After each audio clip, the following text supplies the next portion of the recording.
Alright, thanks for joining me for another video. I am JD Ramirez. We are looking at the top 10 reasons. This is number 7 of why Jesus is the God-man, the second person of the Trinity, the historical Christian teaching, as opposed to what Jehovah's Witnesses would teach. So let's jump right into looking at my number 7 reason, that Jesus receives worship. Why is that an issue? Well, because only God should receive worship according to Jesus. So Luke 4:8 says that Jesus answered him, this talking to the devil, Satan, "It is written, you shall worship," this Greek word proskuneo, "the Lord your God, and only him shall you serve." So we see Jesus says you should only worship God. But then Jesus gladly receives worship in the New Testament over and over again. So first we'll start with what the writer of the Hebrews said. For which did the angels did God ever say, "Let all God's angels worship him"? Well, the Father said that about the Son, to proskuneo him. Previously, in the New World Translation, prior to the 1970 version, or 1970 and before, it actually says that Jehovah's Witnesses are to worship Jesus. And then they expunged that from the record and put in the word do obeisance instead whenever Jesus receives worship. But I'll show you a picture of it in the last slide of this presentation.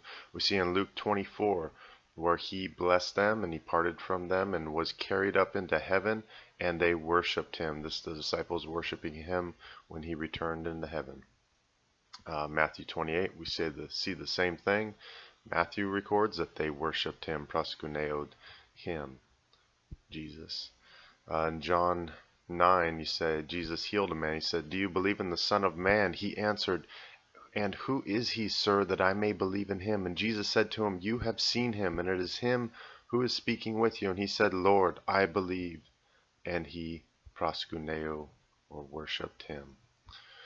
So how should a person or an angel react if someone tries to worship them? Well, we see in Acts 10, when Peter entered, Cornelius met him and fell down at his feet, and he proskuneoed him, he worshipped him. But Peter said, he lifted him up and said, "Stand up, I too am a man." So Peter's not about to receive worship because he knows that's reserved only for God. In the book of Revelation, when John bows before an angel, let's check this out. He says, "I, John, am the one who heard and saw these things, and when I heard and saw them, I fell down to worship," proskuneo, "at the feet of the angel who showed them to me." But he said, "You must not do that.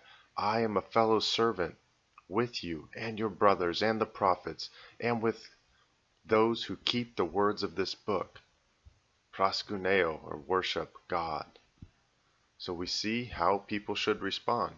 Jesus never responds like this. Jesus gladly receives worship. Remember when doubting Thomas said, "My Lord and my God," he just blessed them. Well, he blesses all these people who worship him because Jesus is the second person of the Trinity. He is truly God and is worthy to receive all worship. Now, I promised you I'd show you where the witnesses have changed their scripture.